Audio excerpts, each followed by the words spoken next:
Kembali di Apa Kabar Indonesia Pagi, pemirsa, saya akan ajak Anda untuk kembali melanjutkan diskusi kita bersama dengan narasumber. Kalau tadi kita sudah mendengar komentar dari Mas Adi. Nah, kalau dari Mas Ilham gimana nih? Terutama melihat komposisi ataupun line up yang diterapkan oleh Coach Sinteyong semalam.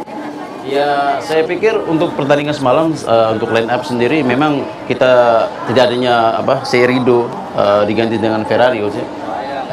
Memang agak sedikit ada perubahan. Yang kita lihat memang ada beberapa kali seorang Ferrari melepaskan umpan ataupun passing hampir salah ya. Ada beberapa kali, tapi itu nothing lah. Tapi secara keseluruhan permainan semalam sangat efektif, di mana kita dilihat statistik ya, ball position kita bisa unggul ya. Terus memang dalam pertandingan semalam memang Irak semalam tidak seperti Uzbekistan ya, press di depan, tapi dia delay, tunggu di tengah. Jadi kita bisa bermain dengan build up ya. Kita lihat ada beberapa peluang, akhirnya kita bisa cetak gol. Walaupun menit-menit terakhir memang sekitar menit 70-an kita memang agak keteteran juga di fisik itu. Itu. Nah, kalau tempat yang kosong yang sebelumnya memang diisi oleh Rizky Ridho, apakah dalam permainan semalam menurut Anda sudah ideal, sudah tepatkah kekosongan ini diisi oleh pemain timnas? Ya, menurut saya pribadi dilihat pertandingan semalam ya sangat tepat ya, sangat tepat karena ya walaupun beberapa kali ada error sedikit, tapi secara keseluruhan pertandingan ya sangat bagus Ferrari. Itu aja. Cuman memang ada sedikit ya tadi saya bilangin ketika menit babak kedua menit 75 ke atas itu ya kita kelihatan sekali di tengah ya kan Marcelino sering kehilangan bola. Ya. Mas Adi, padahal di awal kemarin Indonesia starting point-nya bagus begitu. Bahkan kita berhasil menendang bola, mendapatkan skor di awal menit pertama, menit ke-19 kalau tidak salah. Ini seperti apa Anda melihatnya? Di awal-awal kita sudah baik kah? Ke belakang, kebobolan aja itu seperti apa? Iya, di awal startnya ideal ya, dengan lagi-lagi Frankfurt coba untuk memberikan tekanan bagi pertahanan dari Irak. Zai Tahsin tampil juga luar biasa sebenarnya sebagai pemegang komando di lini pertahanan dari Irak, tapi situasinya dimanfaatkan oleh Ivar Jenner dengan baik. Sepakan jarak jauh Jenner memberikan keunggulan di momen yang tepat, tapi sayangnya ketika memasuki babak kedua momentumnya sedikit hilang dari para pemain Garuda Muda.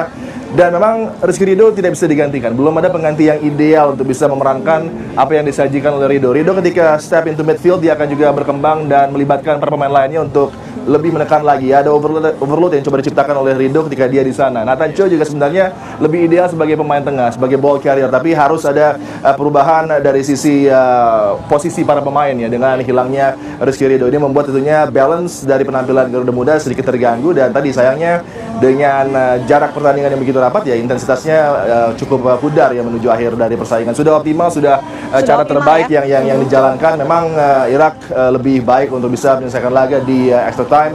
Mereka siap dengan rotasi juga, memasukkan lagi pemain-pemain yang lebih segar. Dan saya lihat Nihat Muhammad dan juga Muntahir Muhammad adalah dua pemain yang di lapangan tengah juga begitu hidup. Dan memang luar biasa mereka berjuang untuk juga bisa tampil lagi di Olimpiade setelah terakhir di Rio ya 2016. Jadi ini aksi ke-6 nanti dari Irak yang akan berlaga di Olimpiade Paris, dan kita masih punya kesempatan, jangan lupa di laga tanggal 9 menghadapi Gini. Oke, masih ada kesempatan. Tapi mungkin yang ingin disoroti juga adalah di babak kedua waktu kita mulai bablas gitu. Ada gol yang masuk yang dilakukan oleh Irak, penyerangan oleh Irak, gol balasan gitu kalau kita lihat. Nah, Anda melihatnya seperti apa? Apakah pertahanan Indonesia ini juga perlu kemudian ditingkatkan ke depannya?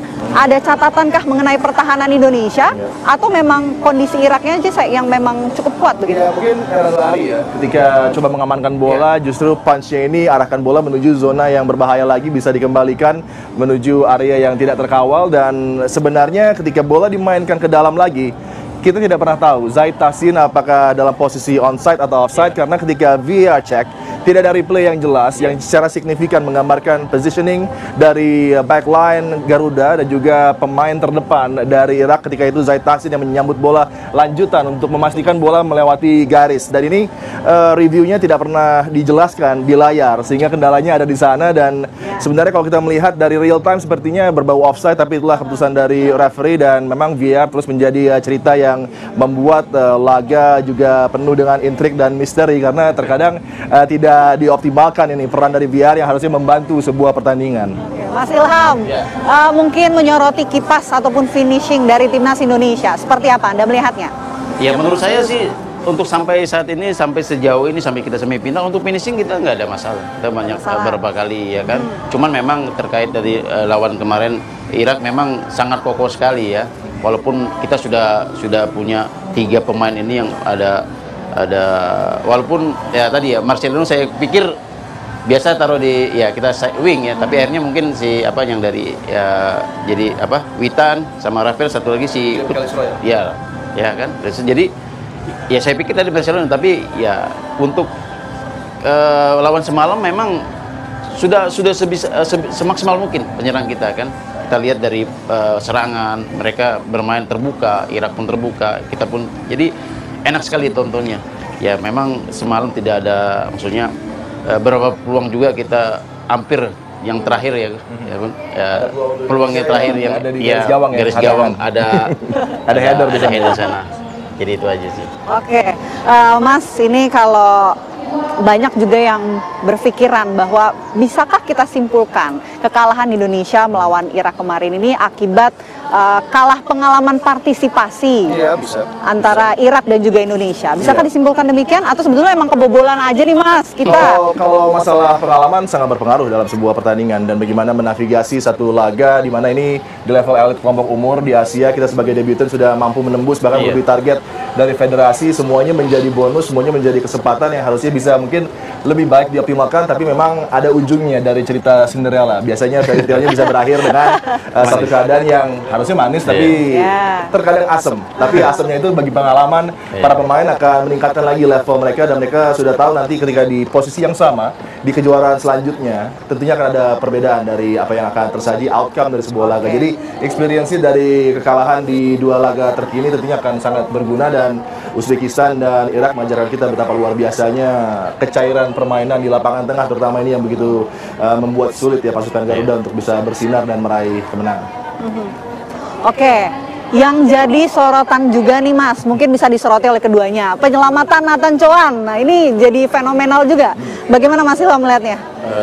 Oh iya, terlepas penyelamatan tadi memang kita lihat ya itu terjadinya ya ketika Rido ragu-ragu keluar ambil bola. Tapi alhamdulillah ada si Nathan ya.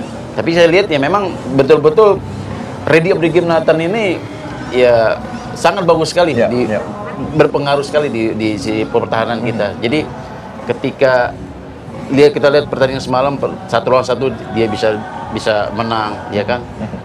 Jarang sekali dia dilewatin. Ya mungkin tadi menit-menit terakhir tadi ya mungkin sudah fisik sudah sudah agak turun ya kan, hilang konsentrasi, akhirnya terjadi gol ya, yang kedua yang oleh Derek bola itu muncul dari belakang si Ali. Nah itu Ali dan muncul dari belakang ya, terus mereka mengharapkan wasit offside tapi kenyataan tidak offside, akhirnya bisa terjadi gol. Mas Adi sama kan? Nathan Chow sudah membuktikan kepada kita kualitas yang dimiliki. Pedigree dia jauh membuat para pemain lainnya juga mengikuti dia. Betul dia sekali. adalah seorang yang sangat vokal, leader juga, fleksibel bermain. Bahkan sekarang kita tahu bahwa dia juga bisa bermain di gelandang dengan Yener yang sempat di kartu merah, hilang dari match kedua ketika ada kontroversi menghadapi Qatar.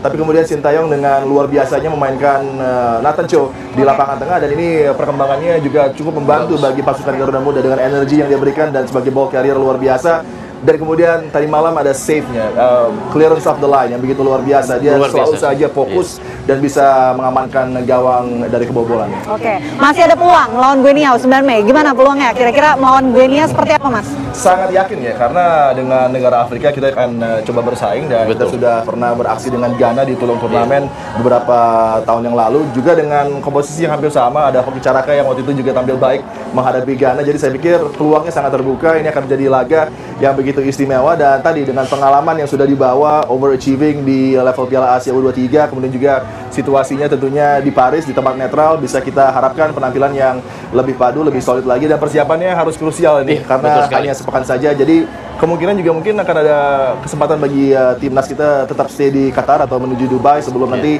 terbang ke Paris ya. Ya, itu doa kita bersama. Amin. Ya. Mudah-mudahan tanggal 9 Mei pertandingan melawan Borneo bisa dimaksimalkan dan bisa menjadi kunci ya, peluang terakhir bagi timnas Indonesia. Terima kasih banyak Mas Adi, terima kasih Mas Ilham sudah membaca permainan dari Indonesia melawan Irak. Tentu kita berikan dukungan terus ya untuk timnas agar tidak patah semangat ya setelah pertandingan malam nanti. Terima kasih Mas. Selamat pagi. Ya, itu dia tadi pemirsa wawancara saya bersama dengan narasumber. Kita sudah membahas mengenai pertandingan Indonesia melawan Irak tadi malam, dan nanti juga saya akan ajak Anda usai jeda untuk menanyakan pendapat dari masyarakat mengenai pertandingan tadi malam. Sesaat lagi di Apa Kabar Indonesia Pagi, tetaplah bersama kami.